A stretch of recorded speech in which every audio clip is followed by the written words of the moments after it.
Hi guys, my name is Ari and this is going to be my first video under the new name. Um Today I just wanted to do a wrap up of my Latinx Heritage reads. I know I'm late. It's okay. It's better late than never, and yeah, it's gonna get done. Also, I wanted to tell you guys about the reading sprints that I will be holding tomorrow at 8 o'clock. Um, we're actually trying this new reading sprint idea that Erica from The Broken Spine actually came up with. I wasn't even thinking about it. I was just having a conversation with them about how I listen to audiobooks in color, and um, they suggested that I do and host reading sprints where we can read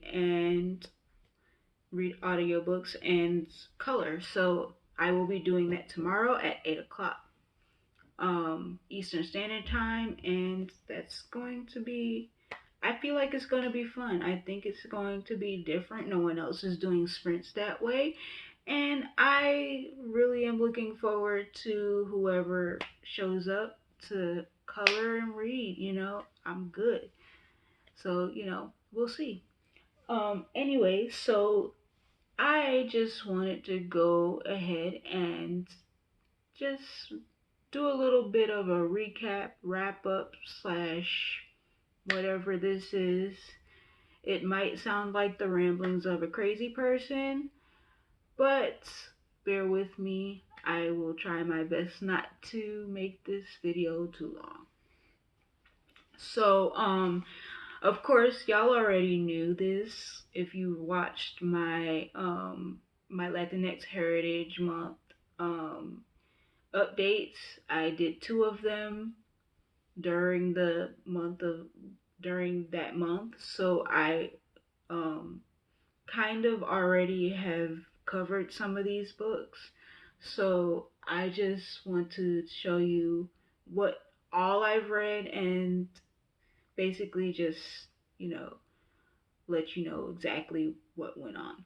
So everyone knows that my TBR for Latinx Heritage Month was kind of ambitious. I know I don't read so fast. I know people that can read like 5 different books at a time. I cannot do that. So I decided to just try to read as many of these Latinx authors as possible. And I think I got about 5 books done in the 4 weeks. So I'm not too upset, but I think that I could have done more, read more, but hindsight is 2020, and I think that I really just enjoyed reading all of the books that I did get to read. So the first one I read, of course, was The House of Impossible Beauties by Joseph Cassara. It is a ballroom based book, and it's also based on The House of Extravaganza. As you know, um, Hector Extravaganza was the father of an 80s ballroom house. In this book, he actually dies early on, but it makes for a really good narrative where Angel Extravaganza ends up having to pull up and just, wade through and just do what she needs to do in order to take care of her house. So I think this was a good book. Only downside is I could have used more ballroom scenes. It would have I think it would have been a much more colorful tapestry if it had more of those ballroom scenes. That's my only gripe with this one, but the book is full of love and found family, and it shows the power of, you know, having people that care about you even after everyone else has cast you out. So I just really love this book, and somewhere in the near future, or even in the distant future, I do see myself reading this book again because it is good and it does shine a light on a lot of the struggles that LGBTQ youth of color have, and not many books do that in mainstream media or mainstream like publishing. So I am so glad this book exists. So I really did like this, and I hope other people really like it too.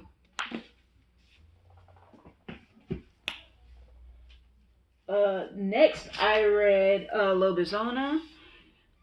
This book is really well written. I loved the way that Romina Garber captured this girl who doesn't know the other side of her family. She doesn't know her father's side, and because her mother ends up in uncontrolled a situation that essentially she cannot control, she ends up having by mistake sought out her father's side of the family and finds out some things about herself and also makes friends along the way.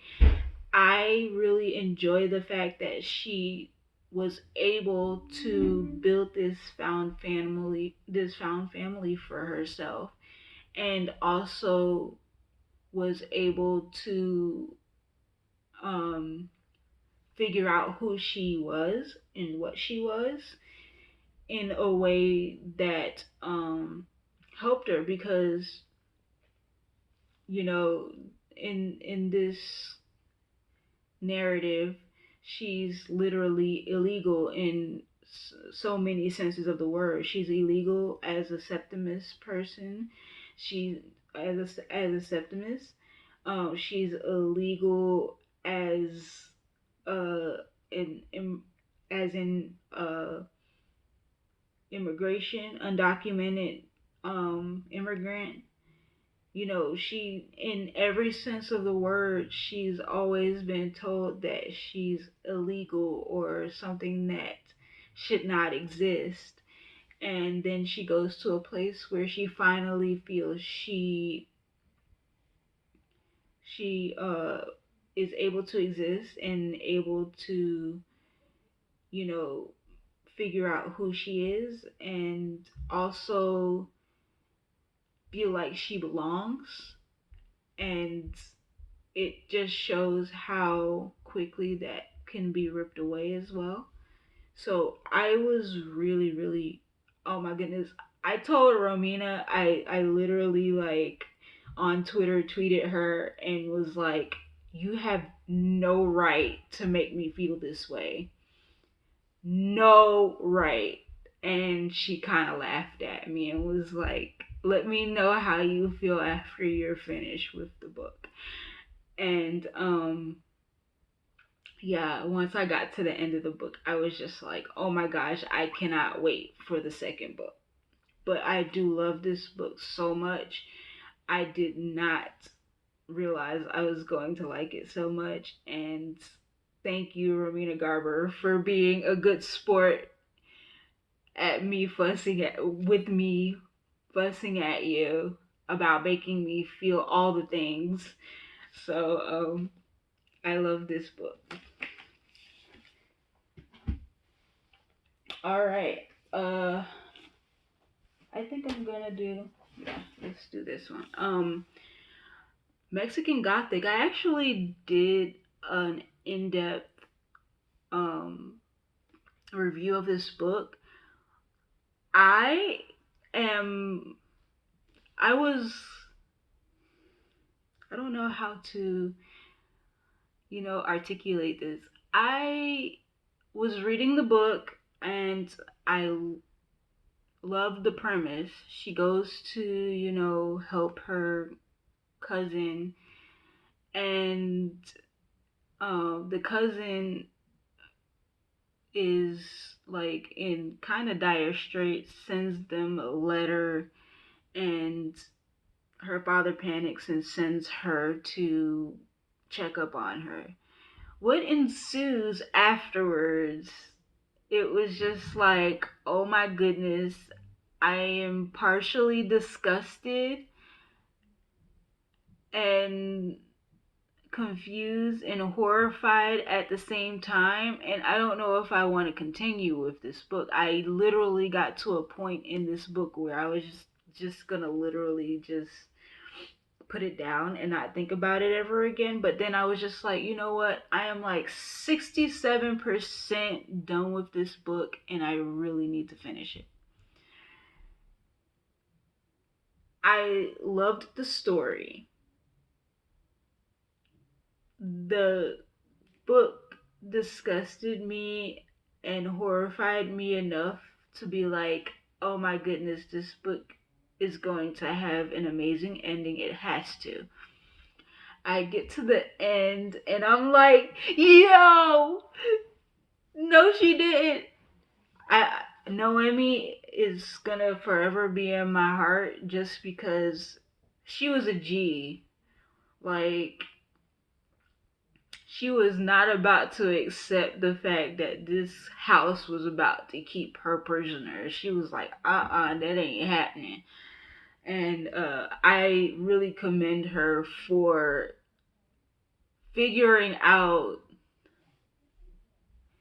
how to get out of there. I was rooting for her so hard. I am so glad it ended the way it did. It the ending and the revenge in this book really, really, really made up for the whole disgustingness of everything else. So I was just horrified, and I will probably read this again. And I was just, I'm not usually a horror person, but this book was amazing. Like, it was so disgustingly horrifying that just, I couldn't put it down. Like, it got to a point where I was literally, reading this book for like a good few hours straight without looking up or anything. I was just so enthralled by this book. So I did really, really enjoy this book. Um, my other book was, I got this later on. I won this in a giveaway, and um, God of Gods of Jaden Shadow. I don't know what I was expecting once I went into this book, but once I started reading and you find out about Cassiopeia and her situation, and she, like, as revenge, opens up this trunk and it sends her on this amazing journey, even though you know all through the book that there is a very, very, very strong possibility that she will die because she is, connected to um this god that is slowly becoming mortal. And I'm just like, oh my gosh, she's gonna die. She's gonna die. But then you get to the end and then you're like, oh shoot, she beat the system. Like, literally. And then you're just like, I don't know. I'm in awe at how well this story was weaved, how well um the love story was weaved into this book, even though knowing that she cannot have Hunkame and all of this stuff. So you're just like, I'm just going through this book and I'm holding my breath when every mythological figure shows up, and I was just stuck. I don't know how Sylvia Moreno Garcia comes up with the way that she weaves her stories, but it is magical. And I don't know how else to just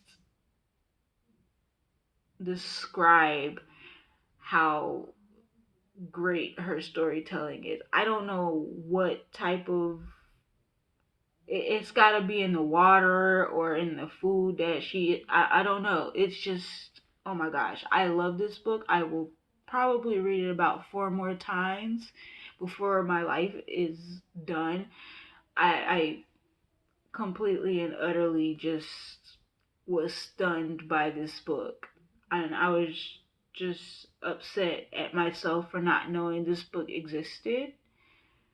And, you know, when someone else suggested it for to me like months ago, I'd been trying to find a copy, and when I won a book depository giveaway and they gave me a $15 limit, I saw this book and I was like, I have to have it. So I am so glad I went ahead and just got this book.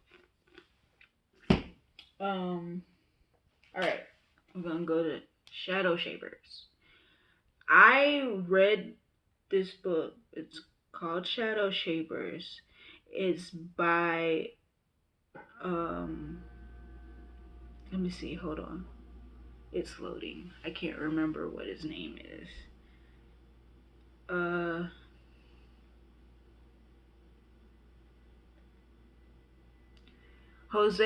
Daniel Jose Older. I actually read this in audiobook form. No, never mind. I I was hybrid reading this. I actually did have an ebook version as well. But I did read Shadow Shaper by Daniel Jose Older. It is an amazing story about this girl who finds out that her whole family is literally connected to this spiritual tradition that she never knew about, and she has to find the key, Lucetta, who is connected to it all, and she finds out that there's this mad scientist uh, guy who wants to kill off all the shadow shapers and all of this stuff, and it just erupts into like this fantasy horror mayhem, like something that you would never think would happen to anyone. And Sierra becomes eventually becomes the next Lucetta. So it's full of monsters and just like like paints and shadows and corpuscles and all of these just mythical creatures, and it's just amazing. It's an amazing story and it's told so well. If you do get to read the audiobook, it's read by Annika Noni Rose, which she is like one of my favorite uh I guess you would say she was an actress, but she does so much more. She sings and all of that, but her voice reading this book was just perfect, and I wouldn't change anything about it. I loved everything about this book. And I do plan on reading the second and third books. They're actually I'm gonna actually take them out from the library on Libby so that I can read them. So those are gonna be like my constants for the next few months, I guess. I'm gonna be reading the rest of the Shadow Shaper series, and some other books that I failed to read during Latinx Heritage Month. But these are the ones that I did read during that month. Okay. Dark and Deepest Red.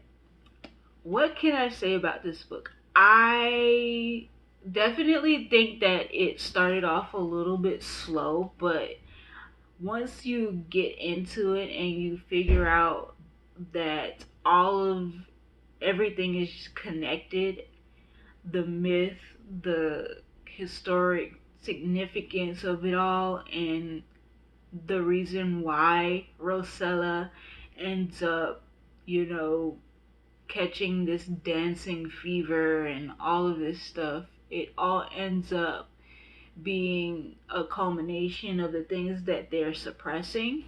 And at the end, you just can't help but be so happy that everything turns out okay, because you like literally think that these people are going to be caught in that this glimmer is not what's causing all of this dancing fever and everything. It's actually something else. And you're just like, okay, well, are the shoes gonna ever go away? Are they going to like come off of her feet? What?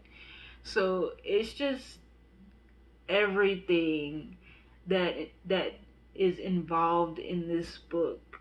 The historical significance, the magical element, and all of that stuff all combines to become this like amazing story. And I think Anna Marie McLemore, they have done a number with this book, and I definitely do look forward to reading other things that they've written.